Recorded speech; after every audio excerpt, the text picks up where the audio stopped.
New Testament readers, welcome to week 11. Did you notice if you're using the printout of our reading plan, you're on the back of the first sheet. Okay, we're on page 2, and there are 6 pages altogether, and the last one's kind of fractional. So, making progress. We're getting there.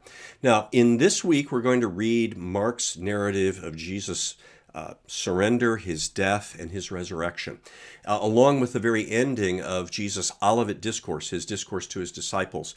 That we read about before those events take place. Now, through all of this, Mark is going to be very similar to Matthew. So let's review briefly some of the things that we already saw in Matthew.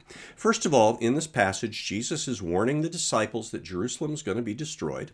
So this means they have to flee whenever they see that event emerging, when they see what Jesus calls the abomination of desolation, or later we'll see Luke calls this Jerusalem surrounded by armies, so we can understand better what this means. They shouldn't imagine that God is going to fight with the nationalists who are rebelling against Rome. They should not stay there and join them thinking this is how God's kingdom comes. So they flee Jerusalem, and Jerusalem's going to be destroyed, but Jesus will return to rule as king. That's going to come in time for them, but at some time that is unknown to them. So they shouldn't guess, they shouldn't speculate. It'll be soon enough for them, but they're going to have to wait. And so what do they do in the meantime? Remain faithful in service. And that way you can be ready for the expected return at the Master, though that expected return is at a time you don't know. So as Jesus goes into the events leading to his death, he shows us that he knows what's happening and that he's responding in every instance in authority, and yet he is submitting to death willingly. He does nothing to prevent it. He interprets his giving of his life as a sacrifice that he makes for the forgiveness of his followers, and it inaugurates the promised second Exodus, the bringing of Israel out of exile that means light to the nations and the establishment of God's true temple, all the things that Jesus sums up in himself. Jesus' trials are going to show how he is innocent, yet how willing he is to go to his death.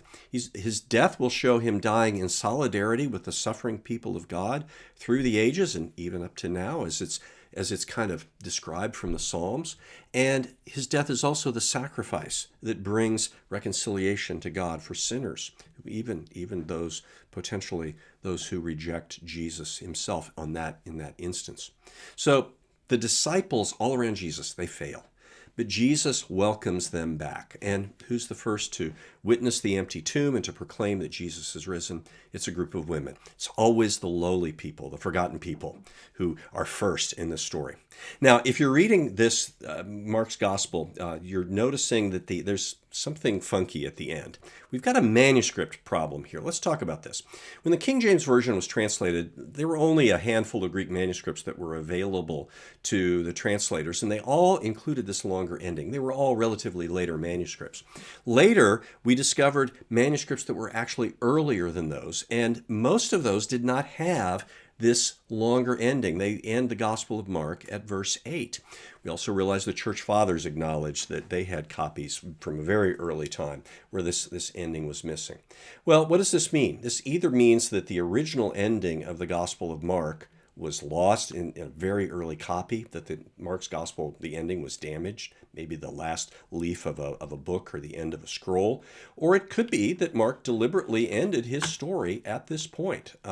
Let's imagine that is indeed the case. If that's the case, well, then that raises the question, does Jesus actually appear to his disciples? Because Mark doesn't narrate it. Does Mark think that didn't happen? Did the women ever tell the disciples what the angels at the tomb have told them to say? Well, the answer is yes, Jesus appeared, and yes, the women told. And how can we tell that just from the book ending at that point? Well, 2 things. One is we have the story, and you wouldn't be telling the story if you didn't think that this had happened.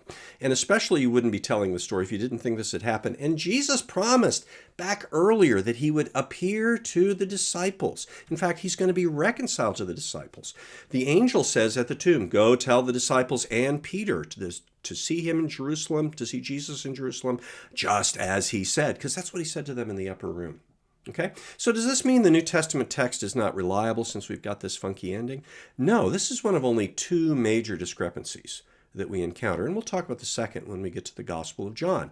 The other variants that we have in the thousands of copies of the New Testament that we have are very minor. They don't affect the meaning of the text significantly at any point. They were usually inserted by scribes for clarification or simply because they made mistakes. I don't know about you, but I make mistakes and I can't blame all of them on autocorrect.